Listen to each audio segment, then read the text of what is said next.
Hello అండి. Hi అందరికీ. చాలామంది దేవుళ్ళని నిందిస్తారు. నిందించడం అంటే దేవుళ్ళని తిడతారు చాలా వరకి. అంటే దేవుడు ఒక 4, 5 మంచి పనులు చేసి, ఏదన్నా ఒక్కటి చెడ్డ పని చేసిండనుకోండి, ఈ 4, 5 మంచి పనులను మర్చిపోతారింకా. ఆ ఒక్క చెడ్డ పనిని పట్టుకొని దేవుళ్ళని తిడుతా ఉంటారు. ఎట్లా అంటే మస్తు ఘోరంగా తిడతారు. నేను చాలా వరకు చూసినా, మేము పూజ చేయట్లేమా? దేవుడా నీ కళ్ళకు మేమే కనబడ్డామా? లోకంలో ఎవరు కనపడలేదా? నీకు పూజలు చేసి వేస్టు, నీకు వ్రతాలు చేసి వేస్టు, అసలు నువ్వు ఉన్నావా లేవా మా ఇంట్లో?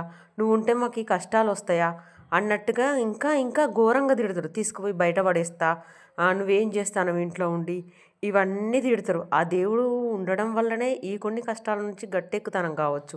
అట్లా అనుకోవచ్చు కదా. ఇప్పుడు మనకు 4, 5 మంచి పనులను ఇచ్చిండనుకోండి, కొంత డబ్బుని, మంచి పిల్లల్ని, మంచి భర్తని, ఇట్లా ఎగ్జాంపుల్ చెప్తాను నేను. ఇట్లా ఇచ్చి ఏదో చిన్న ఆరోగ్య సమస్య ఇచ్చినంత మాత్రాన అంటే ఇప్పుడు ఈ ముందు ఇచ్చిన మంచి పనులన్నీ మర్చిపోతాము. ఆ ఒక్క ఆరోగ్య సమస్యను పట్టుకొని దేవుణ్ణి తిడుతూ ఉంటాం. అంటే ఎగ్జాంపుల్ చెప్పిన నేను. ఇప్పుడు 4, 5 మంచి పనులు ఇచ్చిన దేవుణ్ణి మర్చిపోతాము. ఒక్కటి చికాకున్న ఒక్కటి చెడ్డ పని మనకొచ్చినందుకు దేవుణ్ణి నిందిస్తాము. మనము చెట్లము పుట్టలం కాదు కదా. మనకు కష్టాలు రాకుండా ఉండడానికి మనం మనుషులం కాబట్టి కష్ట సుఖాలు అనేవి సహజం. అది ఆ దేవుళ్ళకే కష్టాలు వచ్చినాయి. మనం ఎంత, మన లెక్కెంత? ఇప్పుడు చెట్లకు పుట్లకు వాటికైతే కష్టాలు రావు. అవి ఎందుకంటే అవి అవి చెట్లు పుట్టలు కాబట్టి. ప్రాణమున్న ప్రతి జీవి, జంతువులు కావచ్చు, ఈ మనుషులు కావచ్చు, ఇంకా అట్లా చాలా అంటే చాలా వీటికి కష్టాలు అనేది సహజం. మనం మనుషులం కాబట్టి కష్ట సుఖాలు వస్తాయి. మనం ఆనందం వచ్చినప్పుడు అన్ని దేవుడు మనకిచ్చినప్పుడు ఎంత సంతోషపడ్డామో, ఇట్లాంటి చిన్న సమస్య వచ్చినప్పుడు కూడా మనం ఎదుర్కొనే శక్తి ఉండాలి. దీని నుండి కూడా, ఈ ఒక చిన్న సమస్య నుండి కూడా దేవుడు మనకు ఉపశమనం ఇస్తాడు కావచ్చు. వెనక ముందు మనల్ని దేవుడు టెస్ట్ చేసిండు కావచ్చు. ఎప్పటికీ ఆనందాన్నే ఇస్తాను కదా, ఈ ఒక్కసారి ఇలాంటి కష్టాన్ని ఇస్తే వీళ్ళు నెగ్గుకుంటారా నెగ్గుకోలేరా అని. మనుషులు అన్నాక ప్రతి మనిషికి ఏదో ఒక సమస్య ఉంటుందబ్బా. సమస్య లేకుండా అసలు ఏ మనుషులు ఉండరు. బాధ లేకుండా ఏ మనుషులు ఉండరు. అట్లాంటి బాధలు వచ్చినప్పుడు, ఇబ్బందులు వచ్చినప్పుడు దేవుళ్ళను తిట్టకండి. అస్సలు తిట్టకండి. తిట్టడం వల్ల వచ్చే లాభం ఏం లేదు, ఇంకా నష్టం తప్పితే. ఏదో ఒకరోజు సుఖం కూడా వస్తూనే ఉంటుంది.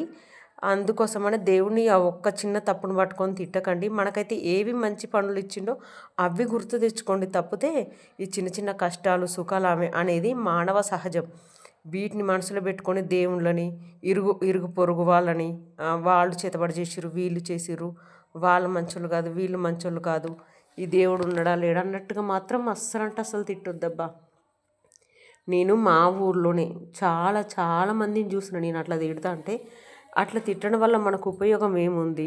ఉన్న మనశ్శాంతిని కోల్పోతాం, ఇంకా ఆరోగ్య సమస్యలు వస్తాయి. దేనికి యూజ్ కాదు మనం అట్లా తిట్టడం వల్ల.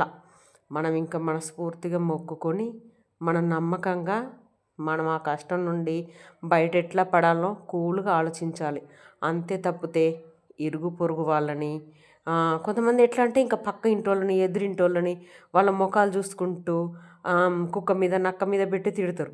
వాళ్ళ మీద అనుమానం వచ్చనమాట. వాళ్ళ వల్లనే ఇట్లా ఇంట్లో బాగుండట్లేదు అది ఇది అన్నట్టుగా. అట్లా కూడా తిట్టకండి. ఎవరి గాచారానికి ఎవరు ఏం చేస్తారు? కష్ట సుఖాలు అనేది మానవ సహజం అండి. మనం మంచిగుంటే ఏదో ఒక రోజు, ఎవరిని తిట్టకుండా ఉంటే ఏదో ఒక రోజు మనకే మంచి జరుగుద్ది. అన్నిటికీ ఆ దేవుడు ఉన్నాడు అనుకోవాలి. మనం సైలెంట్గా ఊకోవాలి.